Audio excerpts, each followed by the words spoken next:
Welcome to another episode of LifeMastery with Monica Bey, your hub for mastering every area of your life for total fulfillment. And here she is, your host, the healer in heels herself, Monica Bey. Well, hello everyone, and welcome to the show. Today I have a very special guest with me. I have, drum roll, Christopher Martin. Yeah! Yay! But you gotta say it like this, the fashion plate. The fashion plate. There you go. Yes. Nice. So I have with me Christopher Martin, the fashion plate. And he is an actor, a host, and a model. Yeah. And he hails from Dallas, Texas. Yes. He is also a veteran in the entertainment business and has had a very successful run recently, and so many exciting things are about to unfold. So he's been in TV and movies, and you're about to see him on BET and a lot of other things, but we're going to get into that in a moment. So, welcome to the show. Well, thank you. I feel welcome. Let me just say I love the studio, the staff as well. The refreshments are amazing, Thank you. It's a lovely evening. Awesome. Well, thank you so much for being here. I'm excited to really get into your story, to get into everything that you have going on, because you have a lot of exciting things going on. Yes. So, first, let's really get deep. Deep. Let's go deep. Right off the bat, let's go We're just deep. going to jump right into it. You know what? I ain't never scared. Okay, good. Okay. What you got for me? Don't be scared. All right, so, but actually, before we go really deep, I want to first know, because you said the fashion plate. So, yes. Why the name the fashion plate? Well, never been one to really be afraid of talking about myself. Okay. So the fashion plate, I love clothes. Okay. Really love clothes. I see that. Very well dressed. Yeah, you like know what the I jacket? mean? A little jacket. Yeah, the jacket, we'll pull that out a little bit later. Okay. The shirt, collar flipped up, things of that Don't hurt 'em. nature. Don't hurt them. But it was probably about 7th or 8th grade that I really got an appreciation for clothes. Like my mom stopped buying me Toughskins and things of that nature. Mm-hmm. And it was really, I was looking at, my older sister was fashionable. And I just remember, like, she looks sharp, and, you know, you buy her nicer clothes, and I'm like, I look like a little rascal, you know what I mean? She was like, that's because you play football and tear up clothes. Mm-hmm. And that's when I was like, well, I don't want to. So I started dressing nicer. That's when Izods and all that stuff back in the day. And through high school, you know, more clothes. If y'all remember Genera, Union Bay. Mm-hmm. Yeah, I'm really aging myself with that. But got best dressed in high school. Once again, you said I was from Dallas, Texas. So in high school, I won best dressed. Went to college. I was a football jock back in the day. Okay. And went to Kansas State University, home of the mighty, mighty Wildcats, law for life. That was intense. Intense. Football player, you know how we are. Yeah. And so I would always dress nice for high school. And when I got to college, I didn't know that students went to, sweats and jeans. I wore like pants every day. I didn't really wear jeans in high school. And so the football guys, the older guys on the team used to be like, he's a little fashion plate. Like, why you always dressed up? Like you a fashion plate or something. I'm like, I'm not dressed up, but I'm not going to class looking like that. So the fashion plate started there. And just kind of stuck with you. And stuck there. And I didn't really pick it back up. This was in the late 1980s when all that started, when I played ball. But got here in Atlanta in 2009, and when I was looking to carve out a brand, we were talking about that before we got on, a niche, what I could do to set myself apart. Started calling myself the fashion plate, bringing that back out, and there we go. Okay. Outside nice. of, like I said, clothes. And you know what I mean? And one more thing about fashion. It doesn't have to be Gucci. It doesn't have to be Prada. It doesn't have to be $1,300 on whatever. Mm-hmm. You know what I mean? Can you flip a shirt up from Walmart and put on a tie, and put on a tie, from Macy's, and get your shoes from, Prada, and wear some jeans from Marshalls? Can you fashion plate? Can you rock? You know what I mean? Anybody can go spend a lot of money on clothes, but when you can put stuff together, your earrings, your scarf, thick belts, you know what I mean? A bracelet that you bought at a flea market in Washington, D.C. Can you fashion plate? Can you really put clothes together? And that's what the nature of fashion plate and fashion plating is about. Yeah. Okay, nice. So speaking of fashion, because you are also a model, so tell me a little bit about your modeling. Modeling, I was born and raised in Dallas, went to Kansas State, but when I was done with my football days, I went to St. Louis, Missouri. And that's where I was before I moved here. So, tell me the question again. Your modeling. The modeling. So, when I got there, I was a disc jockey and for Magic 108 FM. And being at, what am I trying to say, like remotes, you know, like we'd be at Sonic or we'd be, you know, at the Walmart from 2 to 4. That started putting me out there. And it was a talent agency, a lady named Joni Tackett from Delcia Talent Agency, who saw me rocking the mic at an event. And she asked me, like, do you act? Do you model? Do you do any of that stuff? I know you're a radio personality. I hear you on Magic 108 FM. That was the station, AM 1600. I always, like, drifted into character because I was a different person back then. Boy wonder, I'm having a moment. Okay. Well, we are going to get into back then. But back to it. But anyway, Joni Tackett saw me Delcia. And put me in the talent agency, and I learned to model, so to speak, runway, you know, start Dillard's up there, a lot of lifestyle modeling, but, you know, I was the guy in the UPS commercial, you know, thing holding the box, you know what I mean? So not only just high fashion modeling, but lifestyle modeling, plenty of runways back in the day. But yeah, and I've done some modeling here in Atlanta as well with the talent agency I'm with, and really enjoy it. Okay, nice. I can get all over the place, but I'm a talker. No, that's good. That's good. We like talking. That's what we're here for. Right. So, now, I would like to know, at what point in your life did you decide to be an actor? And, you know, what did that look like? What drove you to make that decision? It's all about stories, man. I'm glad we got a lot of time. So, all my life, growing up in Dallas, Texas, I wanted to be a lawyer. Okay. LA Law. I thought Blair Underwood was so cool. I was like, he used to be on TV. He was a cool brother. And, you know, law looked easy, and he had the sweet suits, and he was the only brother on TV, you know, in the whole show, and he used to just go hard. I was like, I want to be a lawyer, man. I want to play professional ball. Then I want to be a lawyer. I want to go to the University of Texas, Longhorns, hook 'em. So anyway, the football thing worked out. I was able to graduate from Duncanville High School, home of the Mighty Panthers, and got a full ride to Kansas State University. So I'm like, man, I'm going to take political science. It's on. Dreams, you know, save my parents, you know, buku money. You know what I'm saying? I'm the favorite child right about now. I got 2 sisters. I'm the middle, the only boy. They loving the kid. You know what I'm saying? This is 1987, so I'll go ahead and put it out there. I graduate June 1987. Okay. Go up to college, August of 1987, 2-a-days, different time for I'm not going to calculate, but you look very young. I'm just going to say that. Wow, yeah. I'll be 50 in 2 months. Wow. Yeah, in 2 months. Wow. God. To even say it's hard. That's amazing. Right, I'm going to hold a chair for you. 50, y'all. Okay, so go ahead. I get to Kansas State University. I go, you know, I'm not noted football player, you know, scholarship, so we go right through, get our classes, books, treated like kings. So I signed up for political science. Here we go. Man, look, I got into political science and was like, what the hell are they talking about? Why do I gotta read 742 pages in 2 days to learn the law?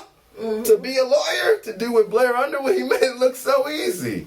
And from there, my first semester in college went down. We about to party, we about to play football, and we was about to flunk political science. And I did not want to be a lawyer anymore. So, in those few months, we had a ball. Like I said, I was red-shirted, and I'm getting to the whole acting thing. It's about to come. Party from August till December. Well, you know, and I graduated early. I graduated from high school when I was 17. So I was like kind of under my parents' guise until I turned 18. I didn't turn 18 until December of my freshman year of college. So I was kind of like out there just wild, and so I get to the end of this, semester, and you got these meetings with the head coach.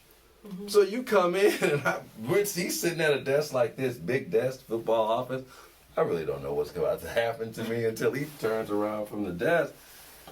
Martin, get in here and sit down. I'm like, whoa, this is Coach Stan Parrish. He's like, what the fuck have you been doing all semester?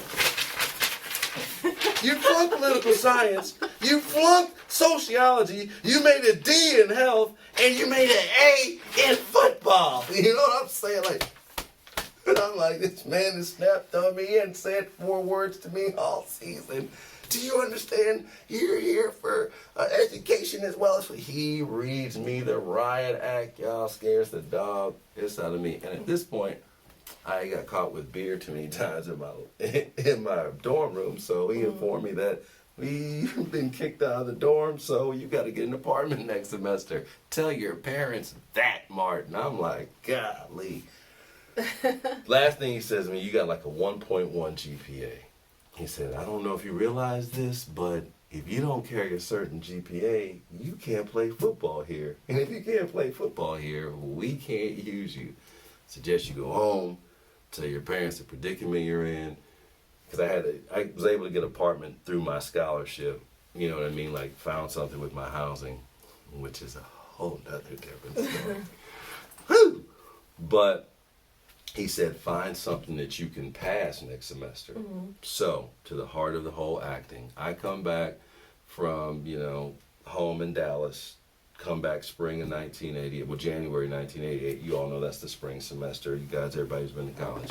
Mm-hmm. And I was like, dude, I got to pass. I don't care what. I got to figure out something to pass. Like, I can get some A's and B's. School of Journalism, theater, improv, like you gotta hop around, blah blah blah. Student will be asked to remember scripts, show energy, like intro to mass communication. You learn about TV. I was like, we about to get the GPA up. I took improv, I took theater 1, I took intro to mass communications. Mm-hmm. And from there, I got, like that semester, it just all came together, you know what I'm saying? I got on the campus radio station, became a DJ at KSDB 92, and my whole college experience I found, after being in improv and clowning, and everybody's seen the improv shows, what's the one? Nick Cannon's. So that's what that class basically was, like Wild and Out. So I'm going and Wild and, you know what I mean? 3 A's and B. Get off me! Get off me! And that's how I got into acting. And really what jumped off was the reporting, broadcast journalism. I was a sports anchor, radio disc jockey, all that. Acting came later in St. Louis when I was just telling you, I was a disc jockey at Magic 108, and the talent agency, the lady saw me and just asked me to model and do all that. And so the acting kicked off there, did an HBO film up there, a lot of commercials in St. Louis, other life experiences there that I just, was ready. And you'll probably ask me that later. That's okay. In the LifeMastery, but, focus on that in the 20s. Yeah. We all have that wild streak, a little bit wilder. But anyway, found it there. And when I moved here in 2009, that's why I moved here. I'm really going to jump back into acting and just really push. Was in St. Louis, was just looking for a different place to live out my dream, and carry on with what I'd already established in Atlanta. Perfect spot. Awesome. So I love hearing. Long story. Yeah, no, but it was a good story. I love hearing what I heard in that story was a story of I guess you finding your way through accident, but I don't believe in accidents, so I believe everything happens for a reason. So you choosing law because that was, and it's funny thing is I actually chose law too. I went political science and I was going to go to law school, and I ended up doing business, but so I understand that path. Right. But choosing that because it looked good and sounded good, but it wasn't necessarily aligned with what your talents are, what you're supposed to do, and then you kind of through some hardship and tough love had to find your path. So I think that's awesome. I love hearing stories like that. Well, thank you. Yes. Life Mastery with Monica Bey. That's right. So what would you attribute to your overall success so far? Because you've done a lot of things and you have a lot going on. So what would you say in terms of what do you think within or anything even externally would you attribute to your current success? Hard worker. You know what I mean? I don't have a sense of entitlement that because I was blessed with this or I know I have this talent that it's just going to be handed to me. Raised in a two-parent family, dad and mom still married 55 years, and I really know that unfortunately a lot of people didn't have that. You know what I mean? But I attribute my dad implementing a work ethic and showing us. Now he was hard on me. He was hard on my sisters in a different way. He really wanted my sisters to be independent. You ain't gotta rely on no man. I want you to find somebody you love, but don't get it twisted. You can change a tire. You know what I mean? You can cut the grass and it's gonna be okay. You know what I mean? That kind of stuff. I still need to learn how to change tires. Right, but different. Like I said, different time. This is the 70s and 80s, but you attributed a work ethic. Like if you cut the grass and pick up take the trash out, I'll pay you your allowance. If you don't do that, I'm not giving you it. You know what I mean? Yeah. So there was and you realize that you implement that in a kid or a child when they go to a job, or you understand that like there's a reward, or that's how you get paid, or that's how you move along in life. You got to put work in. Yeah. And so many people see the bigger stars, or even me, whatever stardom or success you see, like it didn't just happen, bro, or sis. Like I worked for that. No. And that's what I attribute to hard work, grinding, as we like to say now. You know what I mean? And everybody's grind or path, they're parallel. You're all trying to get the same direction. Now yours may be filled with some more bumps than mine because whatever you choose to do, but you got to put the work in.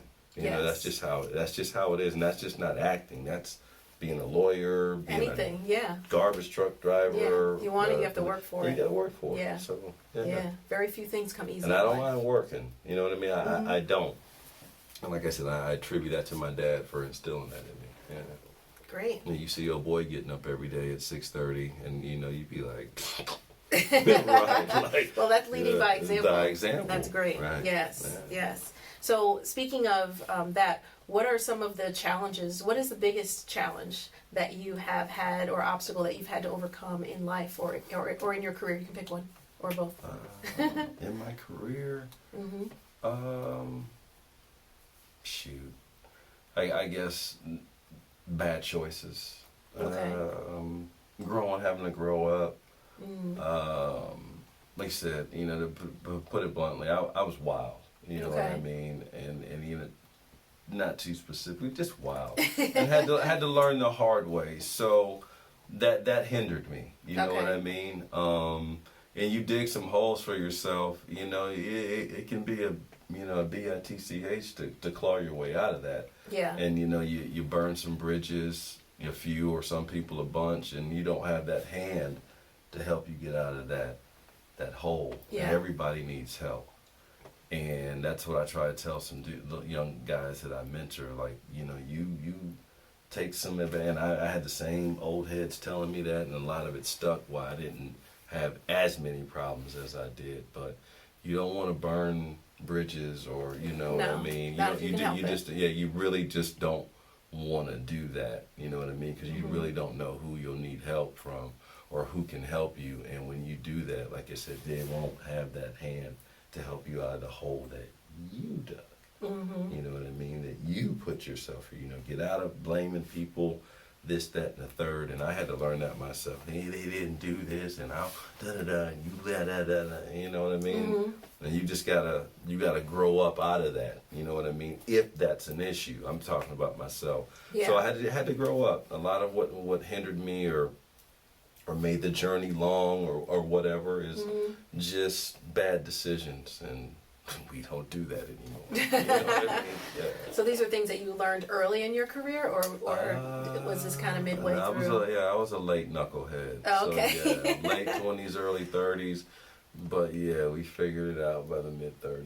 Okay. Yeah, like I said, I was in college and all that, and like I said, got out. Mm-hmm. You know, when you get a good job, you get money. You know what I mean? Single, no kids, no wife. Okay. You know what I mean? It was like a bachelor Right. party every day. I mean, and think when you making 60, 80 grand, that's a lot of money. If you got, your car paid for, you got a lot of extra money in your hands. Yeah. You know what I mean? Are you investing? Are you, buy whatever you're doing? And when you're a 26-year-old guy and you making big cheese, a $700 apartment, and you buy a car for $5,000, like, you got a lot of money coming in as a paycheck. You can find yourself in some problems. So be careful. Yeah. Okay, so you would you say that is your lesson also, the biggest lesson that you've learned in the industry as well? Yeah, as far as the industry, and what I've learned is, so how that fit in the industry, and just giving you a path into some of the foils and of Christopher Martin, is like my personal life and my bad decisions hindered me in the industry. You know what I mean? Yeah. You get to tripping, and then Magic 108 is like, hey, you need to talk to you. You know what I mean? Like, da-da-da-da-da-da-da-da. And you're here, and you get to tripping, and they're like, we really like you, but, you ain't been, you hadn't called, we don't know, you know what I mean? Yeah. Just, that no call, no show, and excuses, and, you done told them 4 times that your grandmother done died, and that's why you ain't here. So, you know what I mean? Just, wow. So those kind of decisions, living like that, hinders you. Mm-hmm. Word gets out. Definitely. Talented, but, like Chris, careful what you're dealing with. Man, I saw him, blah, blah, blah. Yeah. I'm telling you now.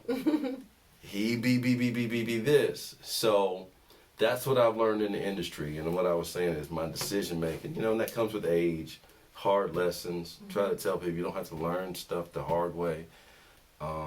Is don't blow what you've worked hard for because you make some dumb decisions outside of what you worked hard for. Yeah. You know what I mean? Mm-hmm. Keep it in perspective. You know what I mean? Be humble. They say, in the Bible, pride always comes before the fall. That's real talk. You know what I mean? You get haughty, you get supercilious, you get into your own head, arrogance and all that stuff, man. And you get yourself cut at the knees and have to be humbled. Mm-hmm. You know what I mean? So that's what I say, and what I've learned in the industry. Don't hinder myself. Don't do anything. I'm years past that. But any advice and what I've learned is, don't do anything to jeopardize, because you never know. Yeah, Right. yeah.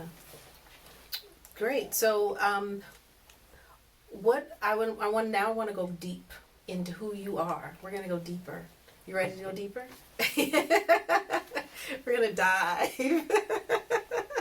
So, I want to know what your deep passions are. Ooh. And what do you want to create in the world? What I'm passionate about Yeah. is enforcing the positivity and being unapologetic about pushing the black culture. Okay. Yeah. Okay. So tell me what that means to you. It means anything that I can do to help people of color, our people. And that's nothing against anybody else. And I help a lot of people of all race, sex, gender, all that. But young African American males are important to me. Women like yourself who have your own business, is important to me. That's two primary groups of people. And just enforcing positivity. If doing your show helps you outside of talking about whatever I'm all for it. You know, and I'm going to put the gas in the tank. I'm going to, rearrange my schedule, and I'm going to be here. You know what I mean? If it means passing out food here, I'm going to do that. If it means attending your event, I'm going to do that. If it means you're a single mom and you need somebody to talk to your son, I'm going to do that. Whatever I can do to push, if it means some money, you know what I mean? In that case, but to enforce positivity, you know what I mean? Yeah, and that's important. Exactly. Extremely important in the world. I just can't let people continue to assume and walk around that blackness is negative, or there's second-class citizen behind it, or we lack, common sense or brain power, or kill all that with me. You know what I mean? And I'm unapologetic about it. And when I'm talking to you, or somebody who's Asian, somebody who's Caucasian, somebody who's Mexican, because you feel the same way about your people. Now, I'm willing to work with you and help you in certain respects, of all race, culture, because we're all in this together. Yeah. But you're not going to, how can I say this, put that above what I feel. I'm not trying to put what I feel above you, so we gonna have to figure it out and be right. Yeah. I don't care where you going, but you know what I mean? Yeah. And that needs to be more outside of what we're doing.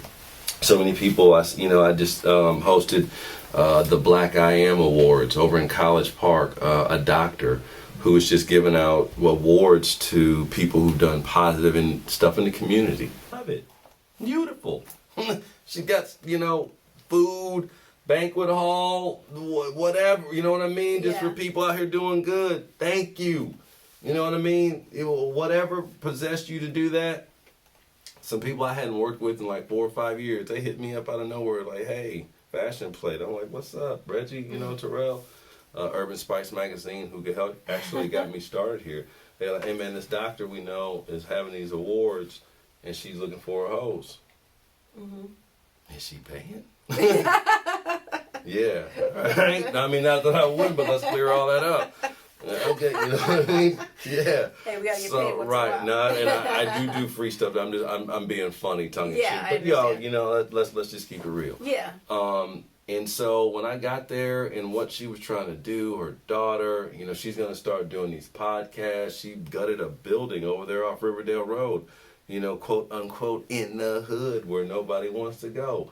No, that's not true, because you know what I'm saying? She unapologetically is going to put a facility. She's got microphones in there. Kids are going to be coming there. It's a hall for that kind of stuff. She's going to push the positive agenda over there, you know what I mean? Not Buckhead or not McDonough or not, spot where there's a central, this is Atlanta, so black people everywhere, but you know what I mean. But you know what I mean? So, and I'll wrap up on this part of that story, but to have been asked to be a part of that just fits into what I'm trying to do. So yeah, I'm going to help you, Dr. Harris, no problem. And the salmon was fire. Straight up.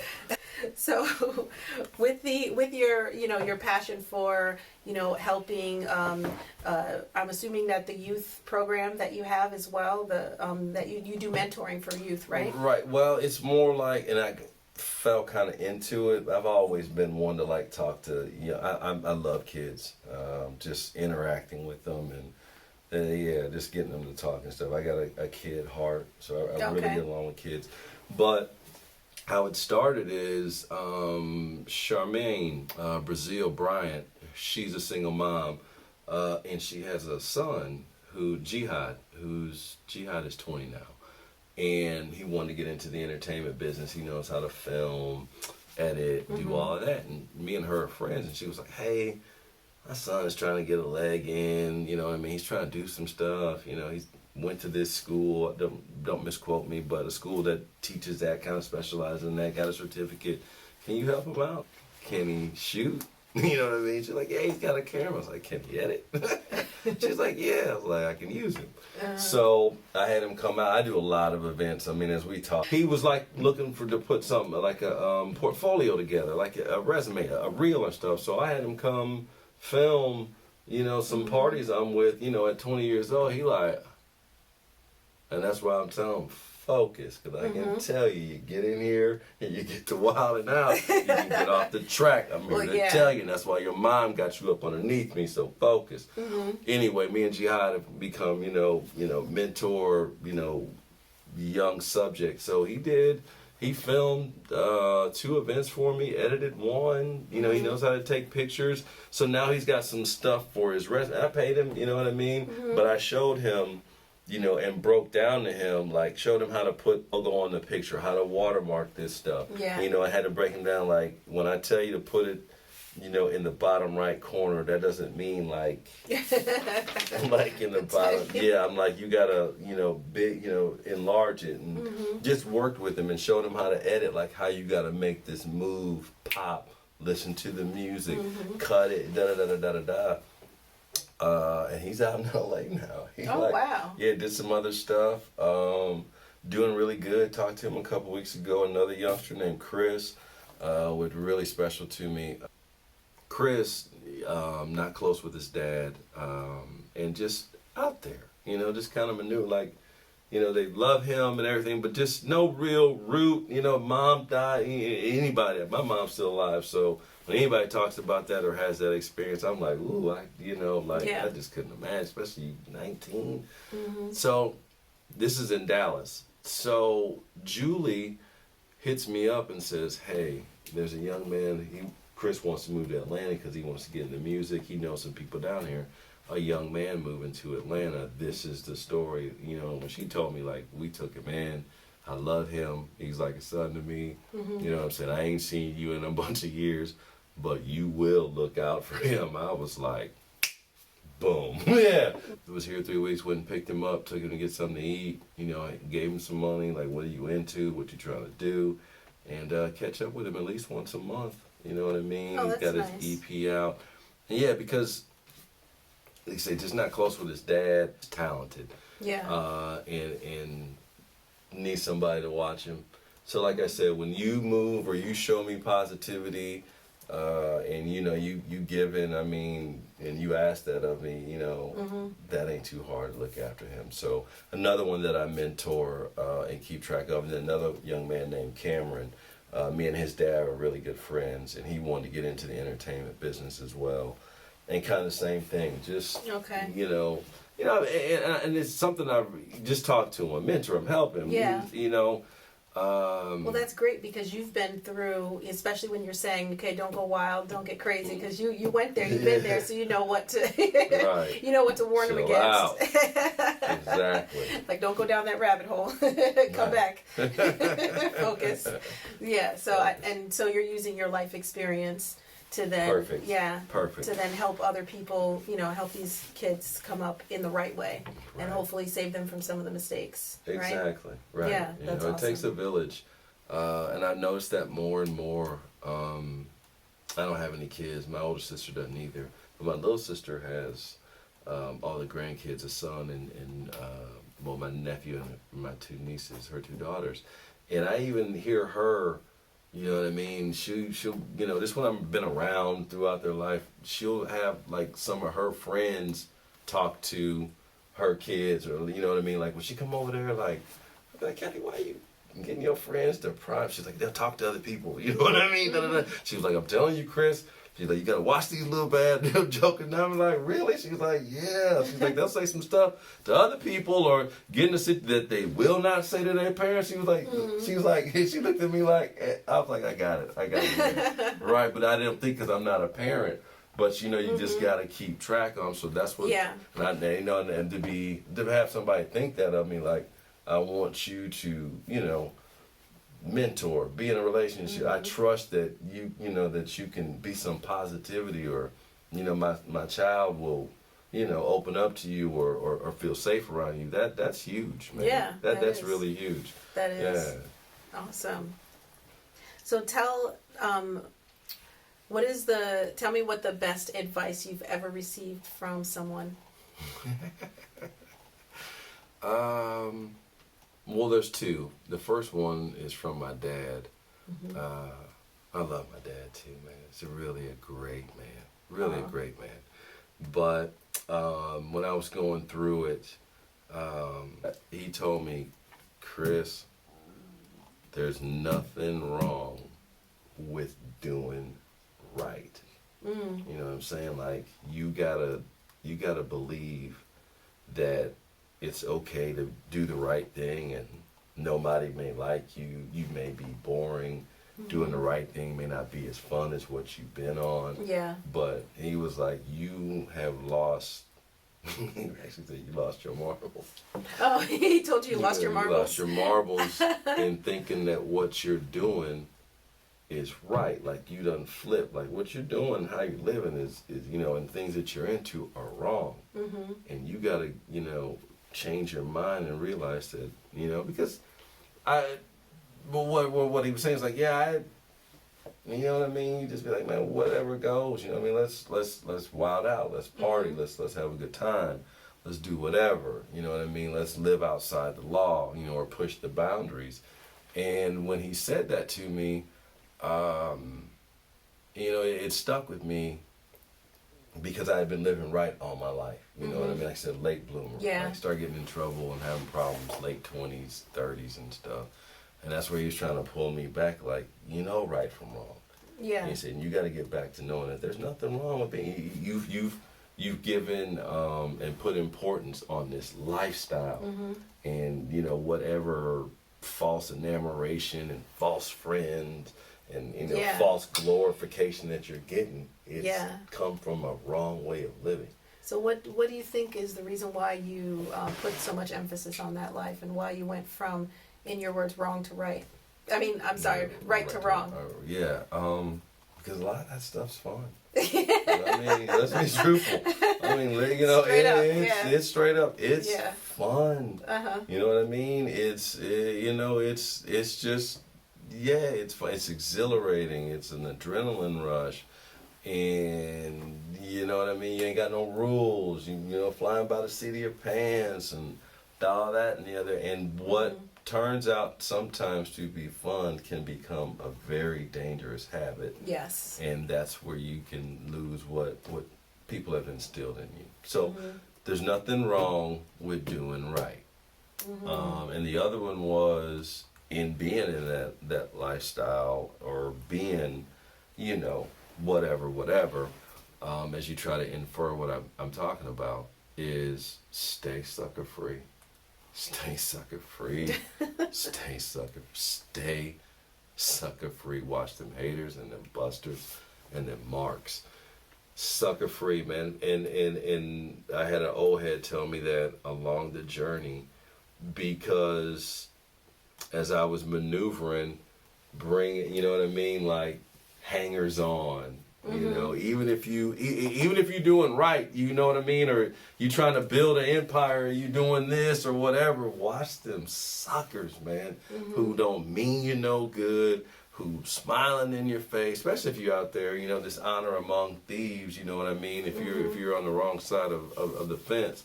You know what I mean? Stay sucker free, because, you know what I mean? Solo, you know what I mean? Watch who you put in your circle. That's very Tribe important. tight. Yeah. That's one of my hashtags. Tribe tight, man. Tight, Like, if you want some dump, you gotta go. We're gonna add that I can't have you around. You know what I'm saying? Because I was there, you know what I mean? And I would feel the same way. Like, even if I'm, disagreeing, like, hey, Chris, I disagree with you. Hey, no problem. Life's too short. You know what I mean? And the energy, people talk about that. Aligning. I really don't align myself with people. I go a step further, because I keep my tribe tight. I attach myself to people. You know what I mean? So I know if I'm taking you with me, you good. You know what I mean? Yeah. If I got you on my team, if you taking me with you, you know what I mean? That's why I told you the editor I got. I've been knowing him since 2011. I don't have no, Jihad.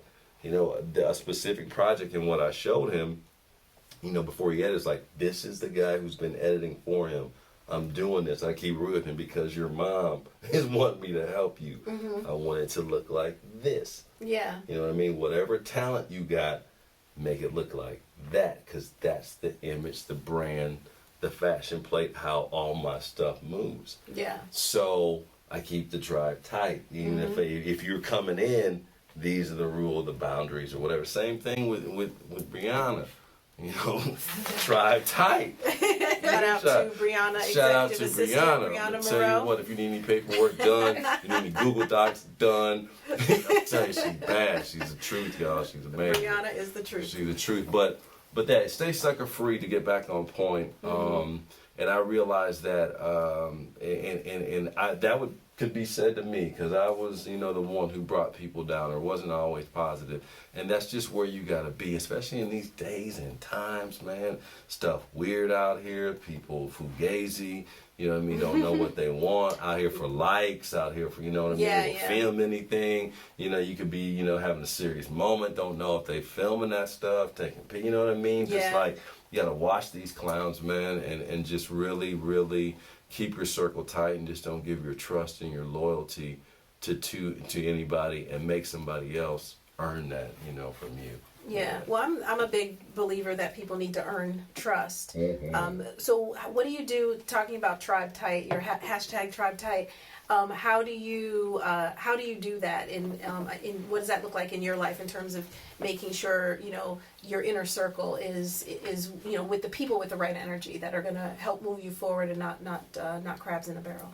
Yeah, I really, Monica, I don't mess with too many people. Okay. I just don't.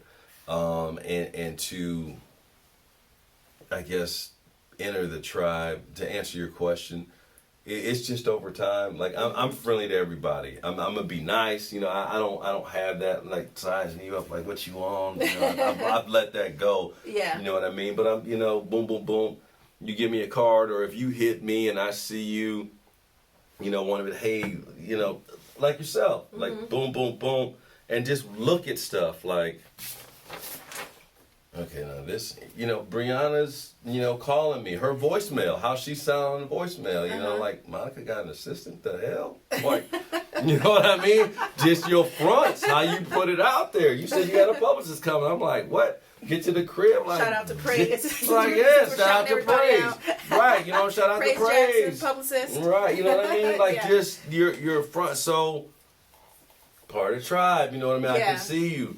And if it wasn't, definitely my tribe. Right. And not to say anything to anybody else, because however this, gets viewed, but I'll only go so far with you. If it's not fashion plating, if it's not, up to snuff, if you ain't on some B+, you know what I mean? Then if it's some C-, wait a minute, I'm going to do that, I'm going to make it done, but we're not going to go, or we're not probably going to have another opportunity to do another C- something. You know what I mean? I just can't. I give you the respect, you know what I mean? And it's not about liking you or disliking you, because I like everybody, but it's you have certain standards. There's certain standard. Yeah. You want to stay up, exactly, and that's nothing wrong, because we all have aspirations. You know what I mean? Because you could be very well. Jay-Z could be like, hey, I want you what? Fashion plate, I see you, but and we have to respect that.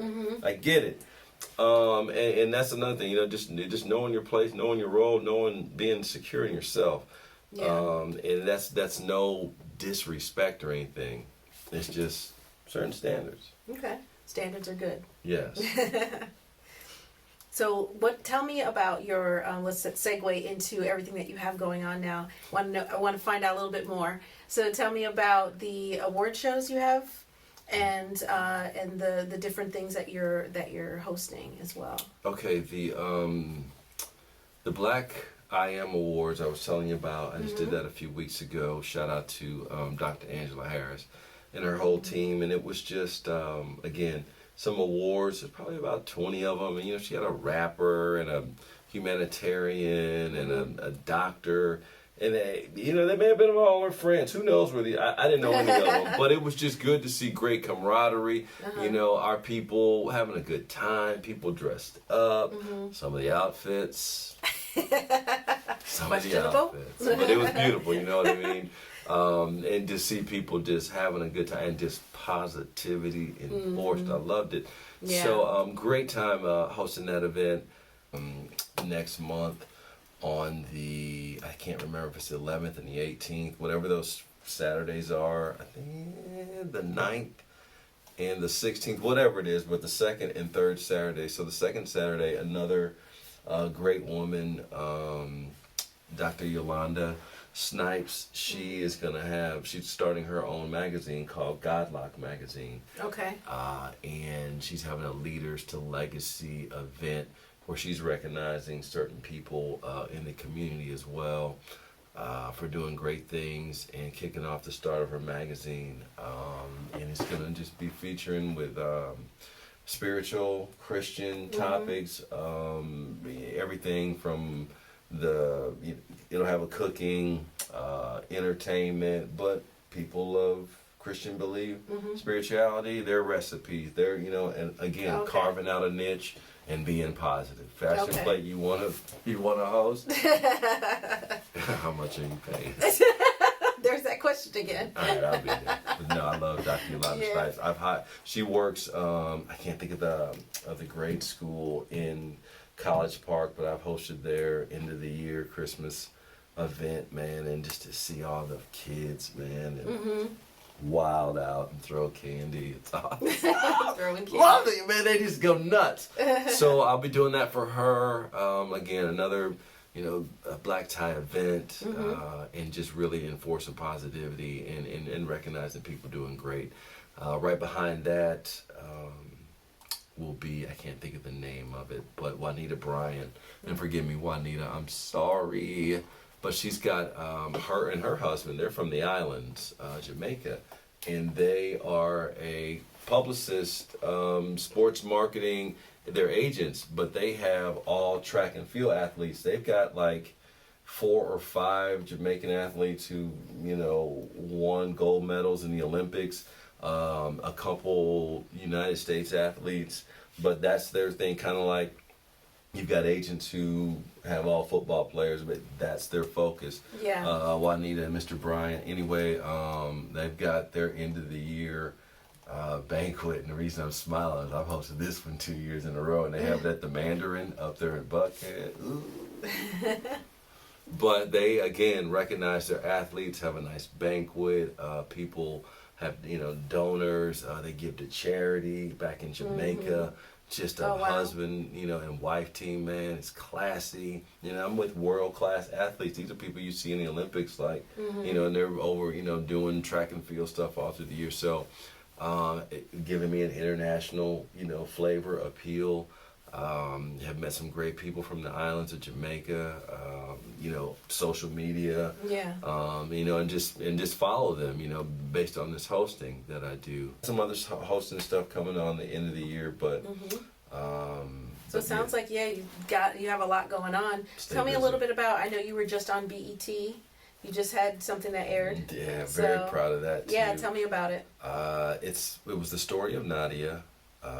The Waiting Room, the story of Nadia, and what it was. BET, her, and other networks. They're streaming all that BET Plus this month. They have a Go Pink initiative for breast cancer awareness. Okay. And I hate cancer. God, I hate it with a passion. Definitely. I try not to get too emotional. But I auditioned for a movie. This movie, and it's a series of 4. And it deals with women in the waiting room, kind of like she's sitting over there, just in the waiting room.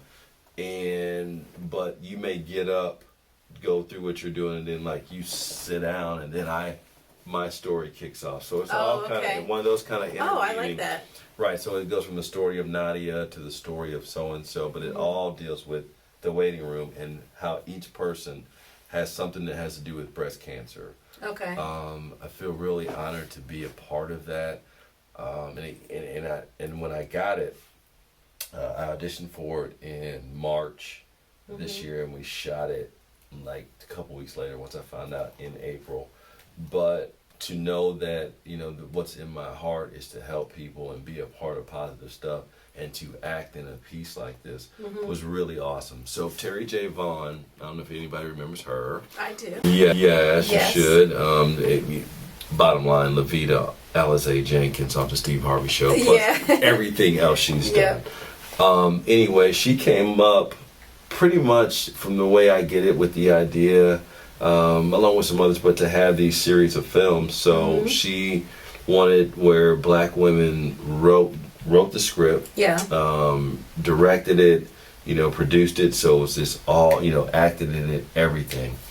And I played Travis. I played the husband of accomplished actor Mita Golding. She's the wife of the oldest brother on Empire this season. He's been on there a couple seasons, but Andre, I think is his name, if you watch Empire. Yeah. But anyway, and she also played Rosa Parks in the made-for-TV movie on TV One. So an incredible role, and really did a great job in that movie. If you haven't seen it.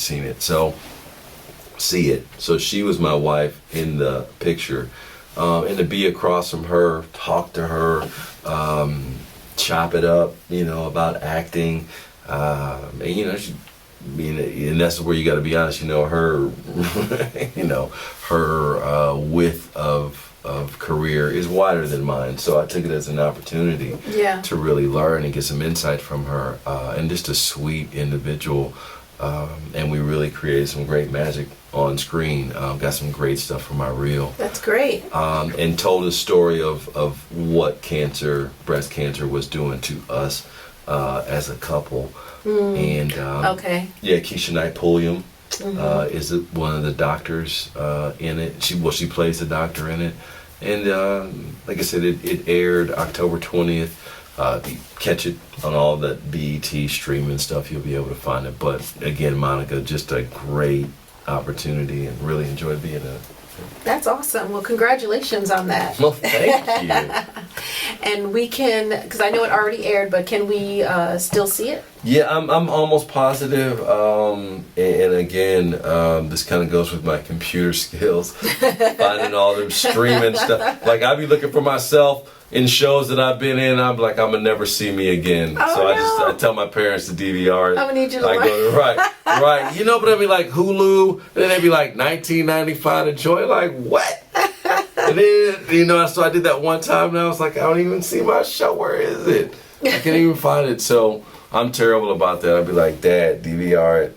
We gonna hook the DVD up to it. Oh no! And I'm gonna burn a DVD. We said 1997 around here, but you need a Brianna. Yes, I do. I need a team. I need to widen the tribe a little bit. Yes. So we're winding down now. I would like to know from you, what does life mastery mean to you, and what does that look like in your life? Well, grasshopper, as I look into the night. No. Life mastery to me means when you can be honest with yourself. Yes. I've mastered the fact that I can be honest with Christopher Martin. You know what I mean? I can look that guy in the eye, and know that I'm not going to pretend to myself. I'm not going to lie to myself. I'm not going to fool myself. I've mastered the art of being honest with myself, being comfortable with who I am, the mistakes I've made, the people I've hurt. You know what I mean? I've apologized. I don't rack myself with guilt. You know what I mean? Because a lot of people haven't mastered stuff like that. Like, you got to be able to forgive yourself. You got to be able to move on. If certain people don't forgive you, or that's on them. Yeah. You know what I mean? You can't carry that around. And I made that mistake for years. Stuff I'd done. My parents forgave me. My sisters forgave me. They going on with life. I'm like, how the hell did y'all forgive me? Do y'all know what I did? You didn't forgive yourself. Right. Yeah. So I've mastered that, man. And it took some while in life. You know what I mean? But you got to be comfortable in your own skin. You got to know that you're not perfect. You got to know. You That's really important. Right. Yeah. You got to know that you're not the first one to do this. And you can't beat yourself up for forever or for extended period of times. That will have an adverse effect. I feel, and I don't mean that to be arrogant again or overconfident, but I've mastered it. I don't think there's such a thing as overconfidence, personally. Okay. But I mean, you ask that question when somebody knows, like, I've overcome that, I've mastered that, I've found peace with that, I know how to deal with that, I know what that looks like, of just knowing who I am, what I'm gonna stand for, what I'm not gonna stand for, and when you and when you get that awareness, you know that. As you talk to other people, your friends, your close circle, and you be like, girl, I done did this, and I feel me. And you be looking at your friend like, it's about time, fool, that you realize we've been sitting over here for a minute. Like, you know what I mean? But it's got to be self-awareness. Definitely. Yeah. Yeah. So that's what life mastery means to me. That's awesome. Well, that was a very good answer. I try. I agree. And it's hard, it's not easy to find yourself in that place where you can forgive yourself. A lot of people are wrought with guilt, and sometimes they think they have forgiven themselves, but what they've really done is just pushed it aside and tried not to think about it. But deep down, they're still feeling that guilt, and it starts to tell them, interesting stories about themselves, and they start to think, not so great of themselves, Right. and then they start to project that into the world. And then that's exactly what comes back to them. So it's, despair rots more despair. Very much. So I'm glad that you have mastered that. I try. And that is life mastery. Yeah. Daniel-san. Yeah, I was about to say that. Monica-san. Thank you. So what is next for you, and how can the audience find out more about you and everything you have going on? What's next is Tyler Perry. Could you cast me in? You hear that, Tyler? Come on. What's next? I'm on first name basis. Yes, you see how I know. Wait a minute. But yeah, what's next? Specifically to the career, auditioning like crazy. I was telling you that, and Brianna, before we got here. Before we got on air, I should say, just walking around literally with scripts in my hand all day.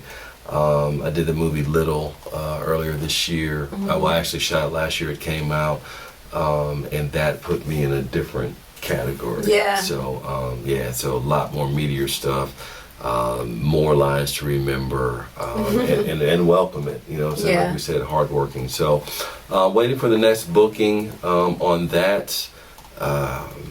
As far as everything else, talk to you about the hosting, all those gigs coming up, and then the really, really, really big thing will happen, depending on when this airs. It'll happen October 25th, 1:00 p.m., Hotel Indigo, and that is the feature film that I'm the leading man in, called All That Matters, something I'm really proud of, and I'm the Denzel.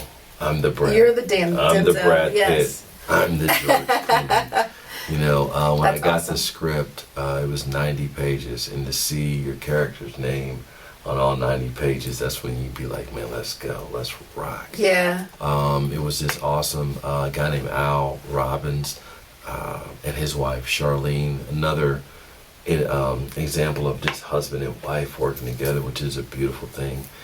She's a producer, he's a writer, director, actor. They're out of New York originally, but I've landed here in Atlanta. I've done 2 other films with him, and he hit me up last summer. This was right before, last spring. Right after I found out I got Little, he was like, man, I wrote another movie, and he said, I think you'd be perfect for it. And I was like, cool, what's my role? He was like, the lead. The lead, exactly. The lead, that's so right. You're the leading man. I was like, what? Yeah. He's like, yeah, I'm doing a table read. I want you to come by, blah, blah, blah, blah. He lives out in McDonough. And when I read the script, it's about a guy who's stuck in a job he doesn't want to do. And he's got his dream job that he wants to do, and he can't figure out how to get it done. Girlfriend. But how his story changes, he helps someone. And that's what starts the whole thing. And it gets down to, like, get outside of yourself. You know what I mean? And I have life experience, so the character just spoke to me. It was like, some of the stuff I was just like, is this like deja vu? Like, shit, man, are we in like 96? It's like, meant to be. Yeah. Yes. So, the film. We shot it, and it was really cool. Like I got off the set a little, shot that like over 5 days in June, and then we went into production. We only shot it 14 days, but it was an intense 14 days. I had the script all year, you know what I mean, to get ready for it. And it's going to be at the Peachtree Film Festival. Awesome. On the 25th. I can't wait. Can I clap for that? Yeah, absolutely. Yeah. And as an actor, yeah, you just hope, you know, and you want somebody to believe in you, like give you the opportunity, and like all this stuff, like, you know, not trying to be bedroom scenes, you know, just this stuff that, you know, you want on your reel that you can, now they can be like, yeah, he can carry that off. I know I can. I just need somebody to cast me in the stuff so I can show you, you know what I mean? And Al gave me that chance, and I appreciate him so much. So I got me a brand new outfit, you know. So I'm ready. Got some new clothes. Yeah, but you know what? As cool and calm as I am, you know, Monday, today's Tuesday, yesterday, I was like, God dang it. Friday's gonna be here. Like, just calm down, dude. You know, everybody's been asking me, like, the movie's coming up. Like, yeah, dude. And Monday, I was like, God. I'm like, you can't hear me. I was like, I hope I'm good. Like, that's 4 days away. But healthy anxiety happened. And then on top of that, all that matters, he's going to announce, because he's got it somewhere. I don't know. And when I say this, I don't know. But like he said, man, it's after the screening, we're going to be at the Peachtree Village International Film Festival, a great film festival here in Atlanta. So much going on. That's seminars. Going on this weekend, right? Yeah, this weekend. Seminars, directors, you know, stuff, attractions, and all that. Films of all kind that you can, you know, see throughout your experience. And to be a part of that is really, really cool. And I've seen a lot of fellow actors who are posting that they're going to be there. So, you know, for them to get a chance to see their fashion play and what you can do is going to be awesome. A lot of support coming my way on this. Because a lot of actors know, like you be hoping for this, whether it's a Tyler Perry film or Al Robbins, you need to be in there, you know, and show them. So at the film Friday, after we see it, he's going to reveal where it's going, because he's already got that part done. And I was like, tell me. He was like, I know you're the star, but no. I'm not trusting nobody, you know, to just, you know, 'cause you know how it is, everybody tells somebody, but I don't know if it's going to, you know, Hulu or Netflix, or it's distributed in Amsterdam, or it's going to Walmart on DVD, but it's going to do something. So that's another thing, like, that's just exciting to see. I mean, like when I went into, even though I'm not on the box, but I saw Little on the shelf, I bought the DVD. I was like, I'm in that moment. Like, you know, keeping it, you know, keeping a whole library, absolutely, an archive of all of your stuff. Good word, archive. Yes. Right. Well, thank you so much for being on the show. I had a great time talking with you and learning about your life and everything that you have going on. Right on. And so thank you again for being on the show. Thank you. I really appreciate it. And we are out. For more information, go to my website at monicabey.com.